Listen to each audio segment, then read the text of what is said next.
Ito. Pang chichirya, masarap. Ayun po, what's up sa inyo mga pamangkin? Kumusta kayong lahat? Isang mapagpalang araw nga po pala sa ating lahat. Ngayon, itong nakikita nyo, isang parcel or galing sa courier, no? Ito ay in-order ni Mrs. From Japan Home Farm. Pero meron silang may shop sila dito sa may Dubai Mall dito sa UAE. At ang laman nito ay ito, dried mixed fruit and vegetable. Napapanood ko to sa TikTok, sa Reels, lalong-lalo na do sa mga bata na hindi sanay kumain ng gulay pero mahilig sa mga chichirya.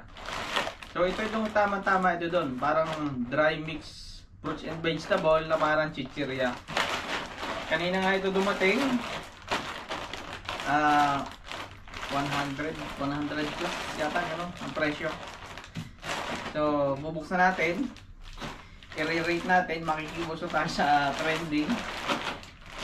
Ayan, mahilig naman ako sa gulay, nakakain din ng chichirya, pero pwede natin testing para ma-rate natin. Ayan.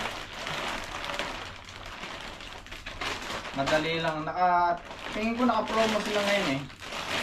Buy one take one, parang ganun. Ito pala siya. Tignan nyo, may okra, may pipino, may saging. Ito, fruits and vegetable nga siya.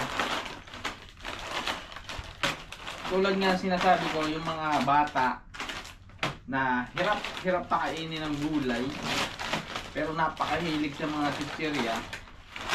Ito na nababagay sa inyo, sa mga bata. Pag nakita nila parang chichirya, tiyak, titikman nila yan. Ngayon, susubok tayo ng isa.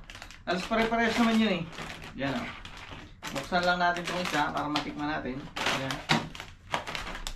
Lagyan muna natin dito. Ayan o. Bali, 6 na pack pala ito.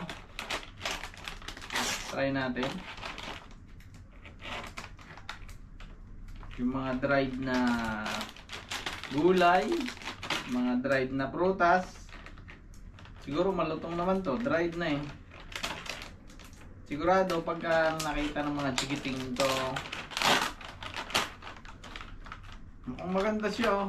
Eto, try ko, ilagay ko to sa tissue oh. Ay, ihuhu ko para makita nyo. Ito saba, saging oh. Tingnan natin. Parang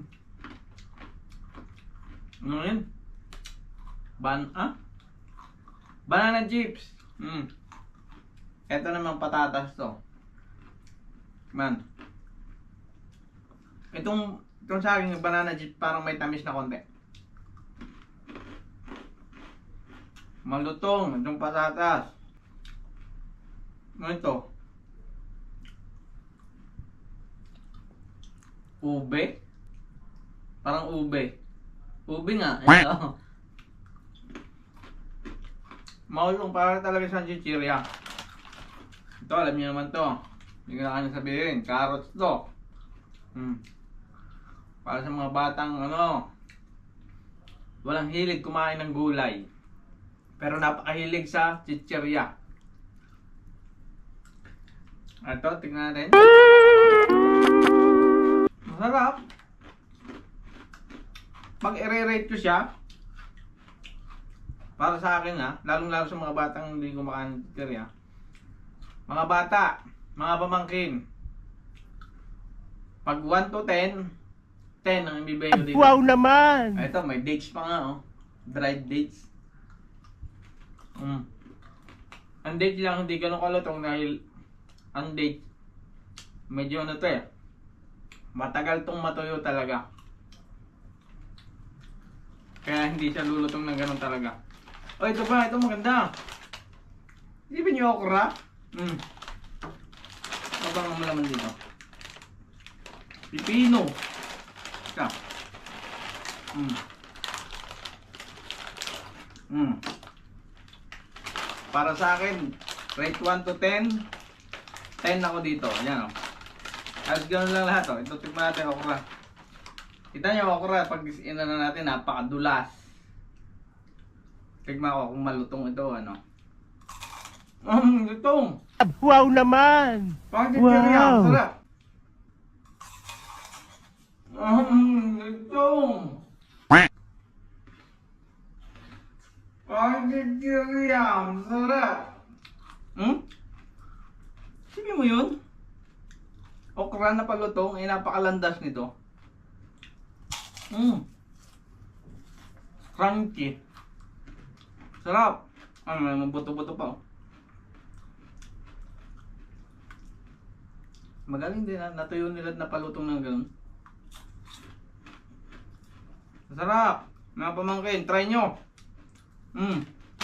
Hindi siya maalat, hindi siya matamis. Yung lasang normal na gulay na parang walang preservative na o pampalasa na inilagay. Ano itong pipino? Pakinggan nyo. Pakinggan nyo.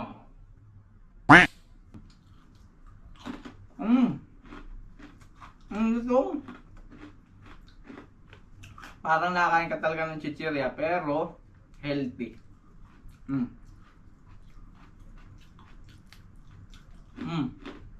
No. Sarap. Ano pa ba nakalagay dito? Wala na yata iba.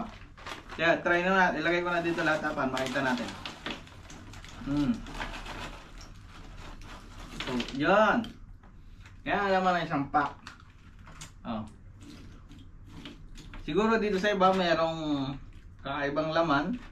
Pero ito lang ang binuksan natin. Try lang natin. Ano to? Mushroom? Lutong. Ang lasa niya, wala, parang normal na lasa. Ang medyo may tamis lang na konti, ito parang banana chips na to. Pero ito, ube, normal oh. Ang lutong. Masarap. Ito, mabibili nyo to sa shop sa Dubai Mall or pwede ring order online. Madali lang, parang 3 days. 3 days in order, tapos after 3 days yun, na-deliver na nga kanina. Lutong. Sarap. Mga pamangkin ha, recommended ko to lalong-lalo sa mga bata na mahilig sa chichirya. Pero walang hilig sa gulay. So ano pang hinihintay nyo? Order na. Oops! Walang bayad ng sponsor na to ha. Ni-rate ko lang. So yun lang. Maraming salamat. Peace. Goodbye.